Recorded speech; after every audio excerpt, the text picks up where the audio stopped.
कब तक हम यूं ही जान गंवाते रहेंगे। कब तक कन्हैया लाल कमलेश तिवारी यूं ही मरते रहेंगे। कब तक। नमस्कार दोस्तों, स्वागत है आप सभी का मेरे YouTube चैनल कण्व नगरी लाइव में। और दोस्तों, शायद आप जानते हो या ना जानते हो, मेरा नाम प्रवीण थापा है। और दोस्तों, परसों 2 दिन पहले की जो घटना उदयपुर के रहने वाले एक दर्जी, जिनकी सुपर टेलर्स के नाम से एक दर्जी की टेलरिंग शॉप थी, कन्हैया लाल जी, उनकी नृशंस हत्या 2 तालिबानी सोच रखने वाले मुसलमान युवकों ने कर दी। कसम से ऐसा लग रहा है कि अगर वो मेरे सामने आ जाएं तो मैं उनको ना छोड़ूं। ऐसा कैसे कोई कर सकता है यार? कौन सी दुनिया में हम रह रहे हैं? कोई कानून का भय नहीं है। और उसकी गलती क्या थी बताइए मुझे। अभिव्यक्ति की आज़ादी कहते हैं भारत में, और उनका दोस्त सिर्फ इतना सा था, और उनका दोस्त भी नहीं था वो, जैसा पता चला। मैं आपको घटनाक्रम पूरी बताऊंगा आज। दोस्त इतना सा था, नुपुर शर्मा के समर्थन में उन्होंने एक पोस्ट शेयर कर दी थी, और कहा यह जाता है कि वो पोस्ट उन्होंने भी शेयर नहीं करी। उनके बच्चे गेम्स वगैरह खेलते हुए या कुछ एक्टिविटीज़ करते हुए उनसे शायद वो शेयर हो गई।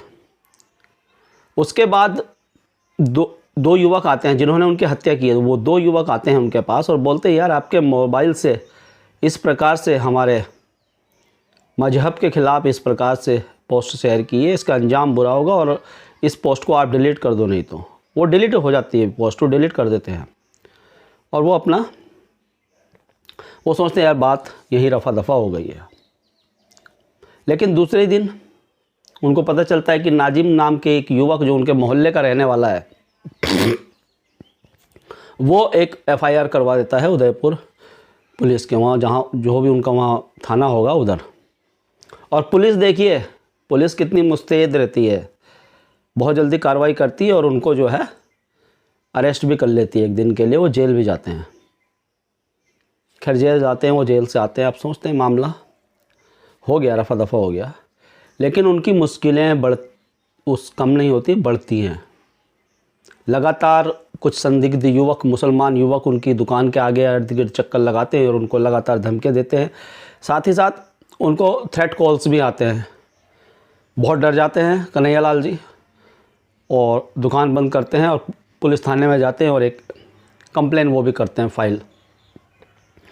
जहाँ पर उदयपुर की पुलिस या जो थाना था उसकी पुलिस नाजिम की एप्लीकेशन पर, यानी उसके FIR पर एकदम कार्रवाई करती हैं और कन्हैया लाल को एक दिन के लिए हिरासत में ले लेती है।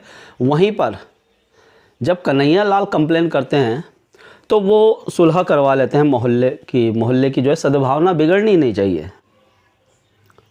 हिंदू के साथ कुछ भी हो जाए कोई मैटर नहीं है, लेकिन अल्पसंख्यकों के साथ कुछ नहीं होना चाहिए। वो सुरक्षित रहने चाहिए, क्योंकि वो डरे हुए हैं। पुलिस सुलह करवा लेती है और सुलह हो जाती है, मामला रफ़ा दफ़ा हो जाता है और कन्हैया लाल अपनी दुकान में एज इट इज़ आ जाते हैं। और उसके बाद ये इस प्रकार की हत्या कन्हैया लाल की कर दी जाती है। वीडियो बनाया जा रहा है, देखिए खौफ नाम की कोई चीज़ नहीं है। किस प्रकार से उनके दिमाग में उनका ब्रेन वॉश किस प्रकार से किया होगा कि उन्हें किसी चीज़ का भय नहीं है। यार भय क्यों नहीं है? और वीडियो बनाते हैं, अल्लाहू अकबर कुछ वो इस प्रकार से बोलते भी हैं, और साथ ही साथ नरेंद्र मोदी के ख़िलाफ़, नरेंद्र मोदी के लिए भी बोलते हैं कि अब इसकी बारी है, नरेंद्र मोदी की बारी है। खैर पुलिस पकड़ लेती है उनको, और ये कहा जा रहा है कि वो आतंकवादी से संबंधित पूरा मामला NIA, जो कि नेशनल इन्वेस्टिगेशन एजेंसी है जो कि ये आतंकवाद से संबंधित जो मामले देखती है, वो पूरे इस मामले को हैंडल कर रहे हैं। उसमें से एक मोहम्मद गौस है, शायद 2 नाम है उसमें, मोहम्मद गौस, मोहम्मद रियाज़। मोहम्मद गौस तो पाकिस्तान भी जा चुका है 45 दिन। तो देखिए किस प्रकार से इस देश में स्लीपर सेल काम कर रहे हैं। कई सालों से यहाँ पर रहते हैं, अपनी बीवी को वो पहले ही सुरक्षित जगह में पहुँचा देते हैं, उसके बाद वो रात को भागने। और ये तुम्हारी बहादुरी है यार कि तुम टेलर की दुकान में आ रहे हो, कन्हैया लाल जी की दुकान में आ रहे हो, मुझे कपड़े सिलवाने हैं, और एक व्यक्ति उनको बातों में लगाता है, दूसरा उनका गला रेत देता है। और आपको मैं बता दूं, नृशंस हत्या लगभग 24 से 30 वार की है। सर धड़ से जुदा का मतलब आप समझते हैं? जैसे बकरे को हलाल किया जाता है, इस प्रकार से पहले 2-3 वार किए जाते हैं, उसके बाद आप लगाइए कि किस प्रकार से वो दम तोड़ा होगा उस व्यक्ति ने। और कैसा कोई कानून या देश में इनको किसी चीज़ का भय नहीं है। और यहाँ पर अभी मैं देख रहा था, परसों एक जुलूस हुआ था, निकाला था, उसकी कोई प्री प्लानिंग नहीं जुलूस की।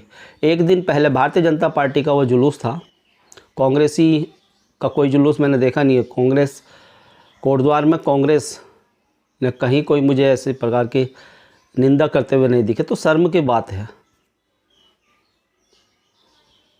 और अब भारतीय जनता पार्टी की अब मैं बात बताऊं आपको, इन्होंने उसमें लैंसडाउन के विधायक दिलीप रावत उस नेतृत्व कर रहे थे, और हिंदू आपस में भिड़ रहे थे वहाँ पर।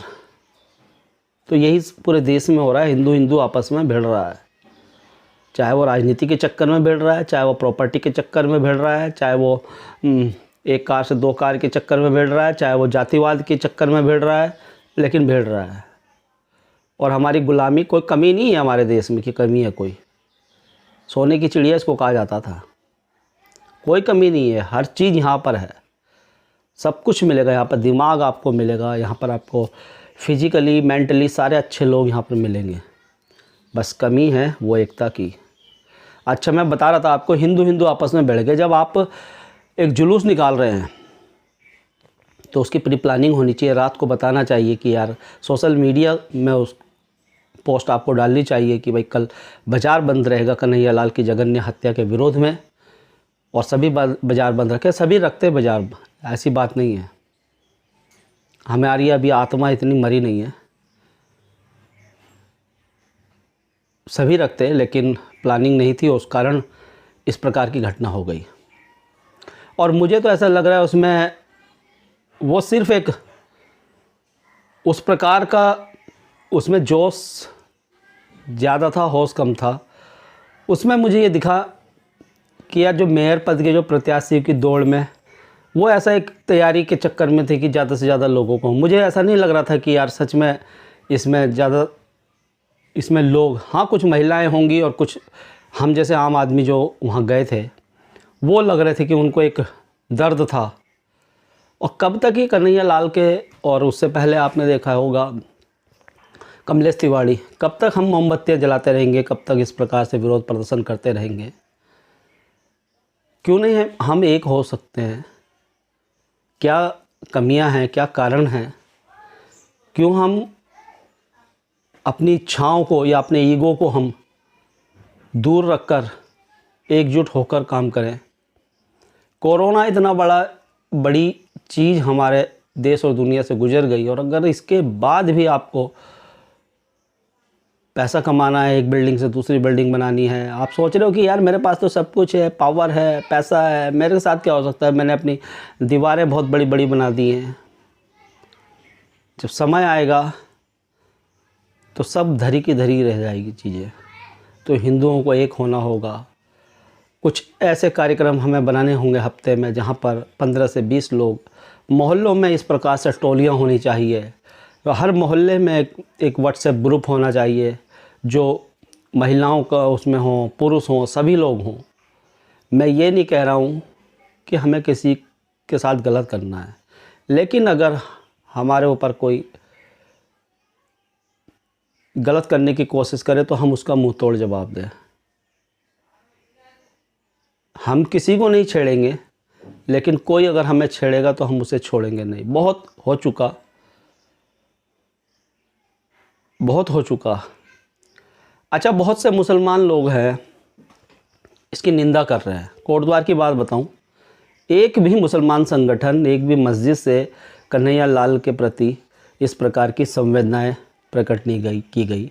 कहीं एक ज्ञापन नहीं, कहीं एक सोशल मीडिया में कोई एक मैसेज नहीं कि 8-10 मुसलमानों ने। तो क्या समझेंगे इसको हम? क्यों आप, यार ये सभी का देश है।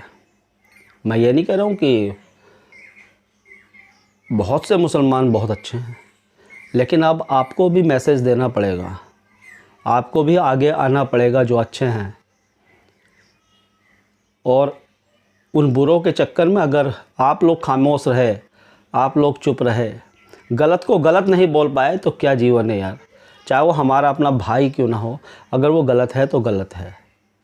हिंदू कम से कम गलत को गलत बोलता है, डरता है। तो आप क्यों नहीं कर सकते? देश नहीं रहेगा तो कुछ नहीं रहेगा, धर्म वर्म सब। पाकिस्तान की हालत आप देख सकते हैं, चाय पीने के लिए पैसे वहाँ पर नहीं हैं। दूसरी कंट्रीज़ में देखिए, इस प्रकार से आप नहीं बोल सकते जिस प्रकार से यहाँ पर बोल रहे हैं।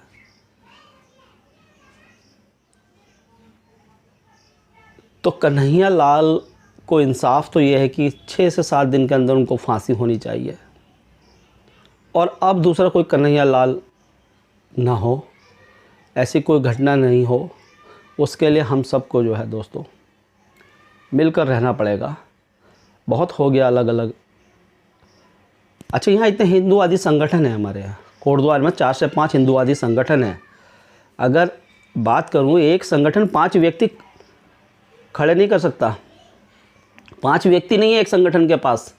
बड़ी मुश्किल से अगर कोई कार्यक्रम करवाते हैं, ये 10 से 12 लोग होते हैं, बड़ी मुश्किल से इधर उधर से लेकर आते हैं। क्योंकि देखिए, ये जो संगठन होते हैं, ये इस प्रकार से जो अपने धर्म के प्रति काम करते हैं, बहुत कुछ सैक्रिफाइस करना पड़ता है। और सैक्रिफाइस तो कोई करना ही नहीं चाहता। सभी चाहते हैं भगत सिंह हो, लेकिन भगत सिंह दूसरे के घर में हो। अगर किसी चीज़ पे आंदोलन हो, दूसरा करे, हम तो बस मज़े लेंगे, फेसबुक पे डाल देंगे, फेसबुक पे बस यू आर द ग्रेट, जय श्री राम, हम आपके साथ हैं, उसको गोली मार दो, उसको ये कर दो, उसका हम गला काट देंगे। बस फेसबुक के शेर और ज़मीन पर ढेर, बहुत बड़ी बड़ी बातें। तो दोस्तों एक होना पड़ेगा। यहाँ देखता हूँ मैं कोटद्वार में, अगर मोहल्ले की समस्या होती है ना, नेगी जी अलग स्कूटर लेकर जाते हैं, रावत जी अलग जाते हैं, बिस जी अलग जाते हैं, ध्यानी जी अलग जाते हैं। अरे मिल के कब जाओगे? समस्या तो एक ही है जय, लेकिन सब अलग क्यों? शायद जो ईगो है वो ईगो को हटानी पड़ेगी। अभी मैंने एक फिल्म देखी थी, पृथ्वीराज, आपने नहीं देखी, आप लोगों ने देखना चाहिए था। उस फिल्म को ज़्यादा से ज़्यादा देखना चाहिए था, लेकिन नहीं देखी आपने ना। बच्चों को भी नहीं दिखाई, भूल भुलैया बहुत दिखाई आपने बच्चों को। तो मोहम्मद गोरी का जो कैरेक्टर होता है, मोहम्मद गोरी जो बना, वो कहता है कि 4 हिंदू कभी एक साथ नहीं चल सकते। और यही शायद हमारा कारण है, बाकी कोई कारण नहीं है, वो कोई कमी नहीं है। आज दुनिया में भारतीय लोग नाम कमा रहे हैं, झंडे गाड़ रहे हैं, तो कमी तो है नहीं ना कुछ। कमी तो बस वही है कि सब अकेले चलते हैं। तो दोस्तों ऐसा दोबारा नहीं होना चाहिए। कन्हैया लाल दोबारा कोई बनना नहीं चाहिए। मैं किसी धर्म के लिए नहीं बोल रहा हूँ, क्यों, मैं सिर्फ ये कह रहा हूँ कि गलत है तो गलत को गलत कहो। और हमें अपनी सुरक्षा, यार हमें सबको अपनी सुरक्षा करने का अधिकार है। हम अपनी सुरक्षा करें, कैसे करें, किस प्रकार से हमें अपने को सुरक्षित रखना है कि हमारे साथ इस प्रकार की घटना ना हो। मुसलमानों से मैं ये कहूँगा, जो मुसलमान चाहता है कि ये घटना गलत है, खुलकर इसका विरोध करे, खुलकर आगे आए। तो दोस्तों वीडियो पसंद आएगा, वीडियो को लाइक शेयर और कमेंट करना है। मेरे चैनल कण्व नगरी लाइव पर सब्सक्राइब करना है और अपनी राय ज़रूर रखनी है। और अगर सपोर्ट कर सकते हैं तो मुझे सपोर्ट भी कीजिएगा। धन्यवाद। जय हिंद, जय भारत, जय उत्तराखंड।